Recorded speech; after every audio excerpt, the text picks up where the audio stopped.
I'ma do you like baby them did me. Yeah. I'll never forget that dick. Yeah, no, they was all in the kitchen. I was scared. It was cool. There was about this many too in that bit. I never forget the word. Suck Lil Wayne. That's Wayne in his own words telling 15-year-old Lil Twist what went down when he was just 11. But that kitchen incident, that's only the beginning of what Birdman allegedly put him through.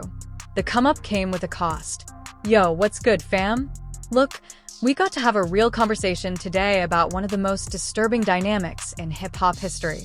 We're talking about Wezi Fab, the greatest rapper alive according to himself and millions of fans worldwide.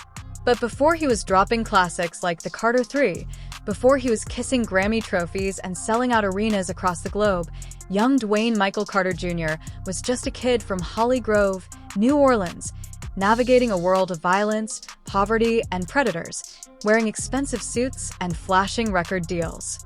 The story begins around 1991 to 1993 when Birdman met Wayne through his brother Slim. Picture this scene real clear in your mind.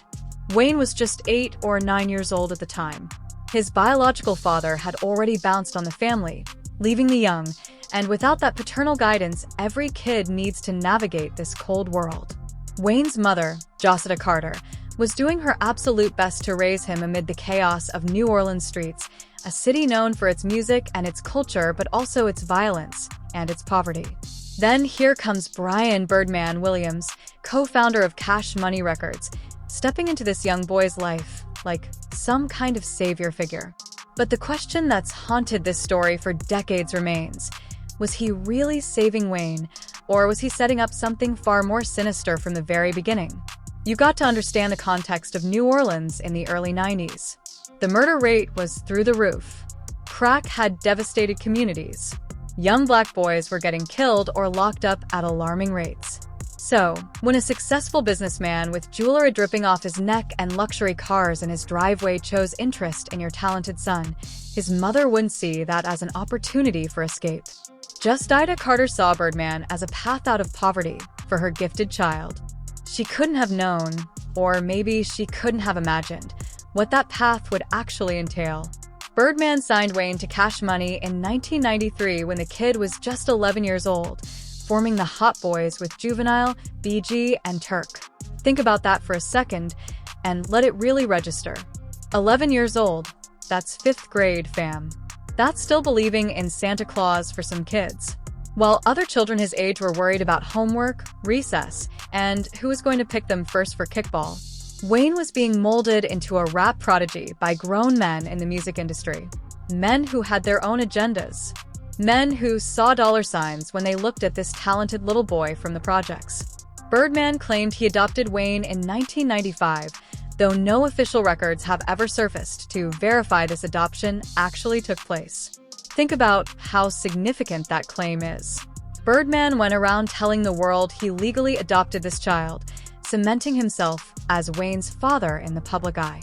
Yet, when people went looking for the receipts, there weren't any. No core documents, no legal paperwork, just Birdman's word and a narrative that served his purposes perfectly. The father-son story was being pushed hard from day one, and it created a dynamic that made questioning their relationship seem like questioning a family bond.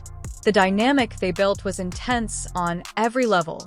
Birdman housed Wayne, bought him cars, showered him with material possessions, and consistently called him son in every interview and public appearance.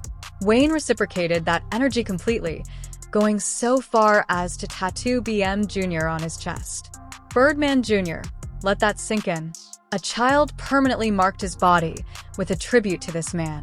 He even dropped Carter Jr. from his professional name because, in his mind, his biological father meant nothing to him. In a 2011 GQ interview, Wayne made his feelings crystal clear about his real dad, stating the man didn't care about him, and the feeling was absolutely mutual. Wayne had completely transferred his paternal attachment to Birdman. But here's where the psychology gets complicated and where critics and observers have long raised red flags. This bond looked like love, looked like mentorship, and looked like a beautiful story of a successful man giving a fatherless child a chance. Many have interpreted it as textbook grooming behavior. Birdman allegedly exploited Wayne's vulnerability, his desperate need for a father figure, and his desire to belong to something bigger than himself. He gave Wayne everything a child could want materially, while allegedly taking things that can never be returned. Now, let's address the elephant in the room that everybody has been talking about for literal decades: the kisses. This isn't rumor or speculation. Multiple instances have been documented throughout the years and captured on camera for the world to see. The 2002 Rhapsody kiss that had viewers doing double takes. The 2006 magazine photo that leaked and broke the internet before breaking the internet was even a phrase people used. And the 2009 BET Awards moment that sparked a whole new round of conversations. These weren't quick pecks on the cheek like you might give your grandma either. Talking about mouth-to-mouth contact between a grown man and his young protege that made everybody deeply uncomfortable. Birdman himself addressed this controversy directly when the heat got too intense to ignore. Listen to what he said when asked to explain himself. First of all, my unborn son, I kiss him. I always looked at Wayne as my son. I always looked at it like, cuz I was in the streets. I thought this might be the last time he ever see me, cuz. Now that explanation might sound reasonable on the surface if you don't think about it too hard. A father figure showing affection because street life is dangerous and tomorrow isn't promised to anybody out here. That's a sentiment a lot of people in the hood can relate to. The context matters more than words, and the context here is deeply troubling when you factor in everything else that was allegedly happening behind closed doors at Cash Money. When you look at the full picture, that explanation starts to look less like justification and more like deflection. Young Buck, formerly of G-Unit and 50 Cent's crew, witnessed this dynamic firsthand during his time around Cash Money. When asked about it directly in a Vlad TV interview, he didn't dodge the question. He confirmed seeing it happen with his own eyes. But he said, yeah, that was actually happening. Did you ever see that? Yeah. Baby never played with me like that. Don't let me clear that up. You understand what I'm saying? I never seen Baby play with Juvenile like that. Keep what Young Buck said there real carefully, because the implications are massive. Baby never played with him like that. He never saw Baby play with Juvenile like that either. So this wasn't some Cash Money-wide tradition of showing fatherly love to all the artists on the roster. This wasn't just how Birdman expressed affection to everyone in his circle. This was specific. This was targeted. This was Wayne, and seemingly Wayne alone among the major artists. That specificity is what transforms this from a weird cultural thing to something far more concerning. And rapper 40 Glock took it even further when he described what he personally witnessed. And his account is graphic in its detail. I watched him kiss Lil Wayne in his mouth. I said, in his mouth. I said, man, you be lying. He like, I swear to God. He said, I said, what you mean? Like, he smooshed him on his cheek or something? Like, no, they tongue kissed. Tongue kissed. Let that register. Not a peck on the cheek like you'd give a family member. Not a fatherly smooch on the forehead. According to 40 Glock's eyewitness account, they were talking about something far more intimate than any father-son relationship should ever involve under any circumstances. Hot Boys member Tech 9 also witnessed kisses with both BG and Wayne when they were teenagers, and he went on record calling it weird. Multiple witnesses, multiple occasions, and multiple artists affected. Wayne himself addressed the controversy in his music over the years, rapping, "I kissed my daddy on We Taken Over remix like it was something to defend rather than question." But was that Wayne reclaiming his narrative on his own terms?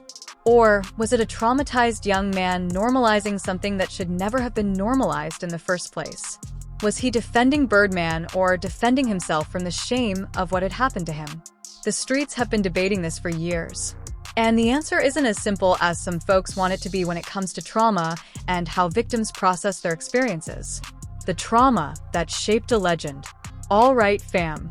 Now, we have to go deeper into this rabbit hole because the kisses, as disturbing and uncomfortable as they were to witness, might have just been the tip of a much larger and darker iceberg. But Wayne himself has described, from his childhood at Cash Money, the kind of stuff that would make anybody's stomach turn and question everything they thought they knew about this industry. In the Carter documentary from 2009, Wayne sat down with a young Lil Twist, who was about 15 at the time, and told him directly about an incident that happened when Wayne was just 11 years old. The documentary cameras were rolling. This wasn't some off-the-record confession or leaked private conversation. Wayne chose to share this story publicly, almost like he needed the world to know what had happened to him, even if he was framing it as something else. This is Wayne, in his own words, on camera describing what went down in that kitchen. I'ma do you like baby them did me. Yeah. I'll never forget that day. Yeah, no, they was all in the kitchen. I was scared. It was cool. There was about this many too in that bit. I never forget the word. Suck Lil Wayne. Let that sink in for a moment. Really process what you just heard. Baby, they did me. Wayne explicitly referenced Birdman and others as part of the group that was present during this incident. He said he was scared. He was 11 years old, still a child by any definition. According to multiple reports and Wayne's own subsequent discussions, Birdman and Slim allegedly arranged for a 14-year-old girl to perform an act on 11-year-old Wayne in a kitchen while multiple adults stood around and watched it happen. This wasn't some private moment between two kids. This was orchestrated by adults. It was witnessed by adults. It was apparently considered some kind of initiation into the Cash Money family, a rite of passage that involved the exploitation of children. The fact that Wayne was telling this story to Lil Twist, another young artist under his wing, adds another disturbing layer. "I'ma do you like baby them did me" sounds almost like a warning or a threat depending on how you interpret it. Was Wayne perpetuating a cycle he himself had been subjected to? Was he trying to prepare a twist for what might be coming? Or was he processing his own trauma by talking about it even in this twisted way? The psychology of abuse is complicated, and victims often struggle to identify their experiences as abuse, especially when those experiences happened during childhood and were normalized by the adults around them. Wayne later referred to this incident in subsequent discussions and interviews, though he also laughed it off at times, saying he loved it back then. But here's what's crucial to understand about trauma and how it manifests in survivors. Trauma responses are complicated as hell. Victims often minimize their experiences as a coping mechanism. They joke about things that hurt them deeply because humor creates distance from pain. This is especially true when the trauma happened during childhood, and especially when the perpetrators are people they've been conditioned to love, trust, and depend on for their entire livelihood and identity. Wayne joking about this incident doesn't mean it didn't damage him profoundly. In fact, the nervous laughter, the casual retelling, and the way he frames it as something that was simultaneously scary and cool. These are all classic signs of unprocessed trauma. The way he casually told Lil Twist he was going to do like baby did me suggests a normalization of predatory behavior that gets passed down from one generation of artists to the next like some kind of twisted inheritance. The impact on Wayne's life has been profoundly documented and tragically predictable for anyone who understands childhood trauma. In a 2021 podcast appearance, Wayne connected his childhood trauma directly to PTSD and revealed something that shook the hip-hop world. He attempted to end his own life with a self-inflicted gunshot wound at just 12 years old, exactly 1 year after that kitchen incident allegedly occurred. Think about that timeline with full clarity. At 11, Wayne allegedly experiences this traumatic initiation surrounded by adults who should have protected him. At 12, he tries to take his own life. That isn't coincidence, fam. That's cause and effect written in the most tragic terms possible. A child doesn't try to end his life for no reason. A child who has access to material wealth, who's being groomed for stardom, and who has a father figure who claims to love him. That child doesn't pick up a weapon and turn it on himself unless something is deeply, fundamentally wrong in his world. Wayne survived that attempt, but how many others in similar situations didn't? How many young artists have we lost to suicide, overdose, or violence who never got the chance to tell their stories? Wayne's well-documented struggles with addiction, particularly his severe codeine dependency that started around age 12, have also been linked by observers and Wayne himself to these early traumatic experiences. Self-medication is one of the most common responses to unprocessed trauma. When you can't escape the pain mentally, you try to escape it chemically. Wayne's lean addiction nearly killed him multiple times over the years, leading to seizures and hospitalizations that made headlines.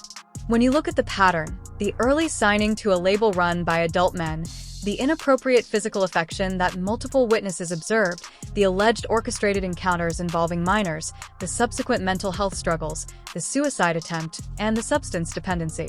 It paints a picture of systematic exploitation that left deep permanent scars on one of hip-hop's brightest talents. And Wayne wasn't allegedly the only victim of this environment. Similar accusations have surfaced over the years involving other young artists connected to Cash Money, including disturbing claims about Lil Chucky allegedly being mistreated at 12 or 13 years old, and a separate 1990s allegation involving Birdman and another 14-year-old. The pattern that emerges when you zoom out and look at the full picture is one of young, vulnerable boys from difficult socioeconomic backgrounds being brought into an environment where normal boundaries didn't exist. And exploitation was allegedly normalized under the guise of mentorship, family, and opportunity. Some industry observers and cultural commentators have drawn uncomfortable parallels to other well-documented cases.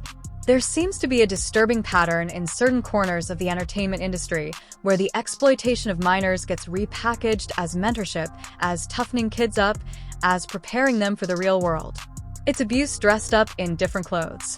In Wayne's memoir, Gone Till November, from 2016, which documented his experiences during his year-long prison stint, he notably and deliberately distanced himself from Birdman, stating plainly and coldly that Birdman's last name isn't Carter, and therefore he's not family.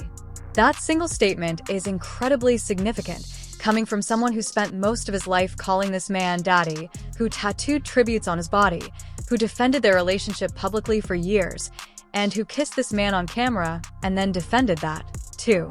The man who raised him, who he stood by through every controversy, and who he credited for everything he had suddenly wasn't family anymore. The memoir doesn't directly address the abuse allegations in explicit terms, but the fundamental shift in how Wayne characterizes their relationship speaks volumes about what changed in his understanding of what he had experienced. The psychological complexity here can't be overstated or simplified. Wayne spent his entire formative years in an environment where abnormal was normalized, where exploitation was called love, and where boundaries were something that happened to other people. He was showered with money, cars, jewelry, fame, and opportunity, all while allegedly being subjected to experiences that would traumatize any child. How do you reconcile the man who gave you everything you ever wanted materially, also being the man who allegedly took something from you that can never be returned? How do you hate someone you've been conditioned to love? How do you acknowledge abuse when acknowledging it means your entire identity, your career, and your success are built on a foundation of exploitation? Wayne's entire career has been colored by this duality. His lyrics often touch on themes of pain, isolation, numbness, and substance dependency that trace back to those formative years in ways that are impossible to ignore once you see them. The reckoning and the road forward. Now, we have to talk about how all of this finally came to a head publicly. Because the relationship between Wayne and Birdman didn't just involve these disturbing personal dynamics and alleged childhood trauma. It also involved straight-up financial exploitation at a massive scale that eventually led to one of hip-hop's biggest and most publicized legal battles. In 2014, Wayne publicly declared himself a prisoner of Cash Money records on social media, unable to release his highly anticipated album, The Carter 5, due to label interference and contractual disputes. Think about the irony and the tragedy in that statement. The man who had made Cash Money hundreds of millions of dollars, who had put that label on the map globally, who had discovered and developed superstars like Drake and Nicki Minaj. That man was being held hostage by the very empire he helped build with his talent and his trauma. Wayne took to Twitter, airing his grievances publicly for all to see and making it crystal clear that the father-son facade had completely and irreparably crumbled. By 2015, Wayne escalated the conflict by filing a massive lawsuit seeking $51 million from Cash, Money, and Birdman personally. The allegations contained in that lawsuit were absolutely staggering in their scope and their implications. Wayne claimed that Birdman had systematically diverted profits from Young Money, the label Wayne founded that housed platinum-selling superstars like Drake and Nicki Minaj, to repay Cash Money's outstanding debts to other entities. Wayne owned 49% of Young Money. But according to the lawsuit's allegations, Cash Money had registered Young Money's copyrights and intellectual property solely under the Cash Money corporate umbrella, effectively cutting Wayne out of his own company's earnings despite his ownership stake. The lawsuit also accused Universal Music Group of colluding with Cash Money in this financial scheme, alleging that Universal paid a massive $100 million advance to Cash Money but failed to properly account for how that money was distributed to Wayne as a significant stakeholder. The legal documents stated explicitly that Cash Money had failed to provide a single accounting statement to Wayne, despite Drake being one of the best-selling and most commercially successful artists in the entire music industry during that period. Let that sink in. Drake was generating hundreds of millions of dollars in revenue through album sales, streaming, touring, and merchandise. Wayne owned nearly half of the label operation that Drake was signed to, and Wayne wasn't seeing proper documentation of where any of that money was going. That's not bad accounting. That's alleged theft on a corporate scale. The beef between Wayne and Birdman escalated far beyond courtroom filings and legal proceedings. Wayne started dissing Birdman publicly in interviews and on tracks, calling him out of his name and explicitly referencing hard abuse in his bars. The word choice there is significant. Abuse, not disagreement, not business dispute. Abuse.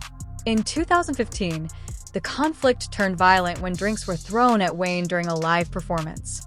And more seriously, his tour bus was shot up in Atlanta in what appeared to be an attempted assassination, an incident that led to criminal indictments with alleged links to both Birdman and Young Thug. Though the attempted murder charges were eventually dropped, the streets and the industry were watching as what had been presented as the ultimate father-son relationship transformed into what looked like genuine warfare with potential lethal consequences. Adding salt to what was already a devastating wound, Birdman was actively and publicly pushing Young Thug as the new Wayne, a direct replacement for the artist who had sacrificed his childhood and made Cash Money what it was. The symbolism was brutal. After allegedly grooming Wayne from childhood, exploiting him financially for decades, and subjecting him to experiences that left lasting trauma, Birdman was now attempting to simply replace him with a newer, younger model. It was the ultimate disposability. Use and abuse artists during their most vulnerable and productive years, then discard them when they start asking questions about where the money went. Wayne stated publicly and repeatedly that he would never work with Birdman again under any circumstances. But Wayne wasn't the only artist with serious grievances against Cash Money's predatory business practices. Juvenile, Manny Fresh, Turk, and BG had all previously left the label over their own claims of unpaid royalties and financial exploitation. Juvenile went on the record in interviews, saying point-blank that Birdman robbed the Hot Boys of their earnings. In 2017, Jazz Prince and Aspire Music Group filed their own lawsuit against Cash Money, claiming they were contractually owed one-third of profits from their role in Drake's discovery and development. Even Pushit, who had no direct business relationship with Cash Money, got in on the public criticism, dissing Birdman specifically in his 2018 track, Infrared, for his well-known pattern of exploiting artists. The picture emerging from multiple independent sources was one of systematic financial manipulation that directly mirrored the personal exploitation Wayne had allegedly experienced as a child. In 2018, after years of legal battles and public warfare, Wayne and Cash Money finally reached an out-of-court settlement. The specific terms weren't fully disclosed to the public, but reports from reliable industry sources indicated that Wayne was finally freed from his restrictive Cash Money contract, received an undisclosed sum rumored to be well over $10 million in back payments, and most importantly, for his legacy and his finances, regained ownership of his masters, the actual recordings that represent his life's work. Birdman issued a public apology for how things had deteriorated, and the two eventually reunited on stage at a concert, seemingly putting the public beef behind them for the camera. Wayne finally released Fat Carter V in September 2018 after years of delays and interference. And the album was described by music critics and cultural commentators as nothing less than a triumph over trauma. A creative statement from an artist who had survived childhood exploitation, crippling substance addiction, federal incarceration, devastating legal battles, and what appeared to be actual attempts on his life. The album debuted at #1 on the Billboard charts, proving definitively that despite everything Wayne had endured, his extraordinary talent, and his loyal fan base remained absolutely undeniable. In recent interviews from 2025, Wayne has reflected on the fallout with measured words, describing the entire experience as tough but ultimately resolved. Birdman continues to call Wayne his son forever in public statements. But here's the thing that can't be ignored. Reconciliation doesn't mean erasure. Public handshakes don't erase private trauma. The incidents Wayne described on camera in his own words. The pattern of behavior witnessed by multiple independent observers and the financial exploitation documented extensively in court filings. None of that disappears just because they shook hands at a concert and performed together again for the audience. The conversation about Wayne and Birdman has resurfaced with new intensity and new context.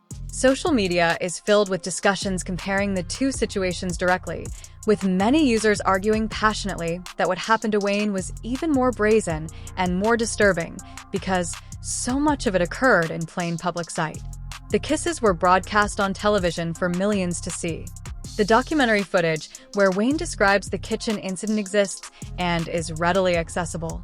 Wayne told his story on camera, and we all watched it without fully processing what we were hearing. Yo, fam.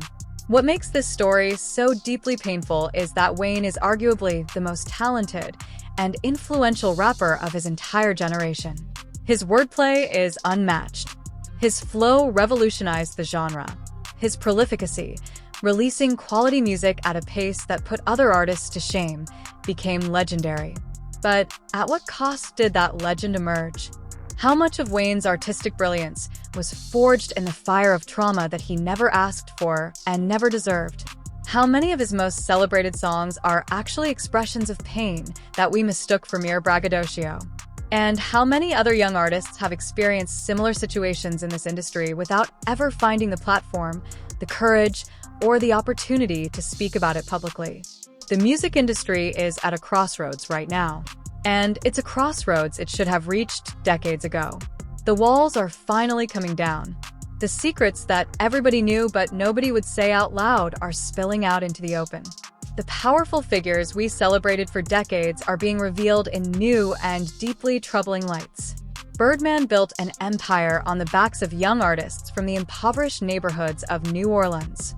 And the most successful of those artists has told us, in his own words, captured on camera for posterity, what that relationship actually entailed behind the scenes. So, where do we go from here as an industry and as a culture? No criminal charges have ever been filed against Birdman related to these specific allegations. Wayne himself has seemingly made peace with the situation, at least in his public statements. But the documentation exists. The pattern is undeniable and clear. And as the music industry continues to reckon with its darkest chapters and most protected secrets, the story of Lil Wayne and Birdman serves as a cautionary tale about what happens when vulnerable children are placed in the hands of powerful men who operate without accountability, oversight, or consequences. Wayne survived what many others might not have. He overcame obstacles that would have destroyed lesser individuals. He became one of the greatest to ever touch a microphone, influencing an entire generation of artists who came after him. But survival shouldn't be the standard we celebrate. Protection should be, and until the music industry fundamentally changes how it treats young artists, especially those from disadvantaged backgrounds who are desperate for any opportunity to escape their circumstances. These stories will keep emerging. The names will change. The labels will change, but the pattern will remain the same until we demand something different. That's the real talk, fam. Sometimes the people who claim to love us the most are the ones who hurt us the deepest. Sometimes the hands that lift us up are the same hands that hold us down. And sometimes the only way to truly honor someone's story and their survival is to tell it completely. Even the parts that make us uncomfortable, even the parts that implicate people we admired, even the parts that force us to question everything we thought we knew. Stay tuned. Stay woke. And most importantly, protect the kids. If you enjoyed this video, click on any of the cards on your screen.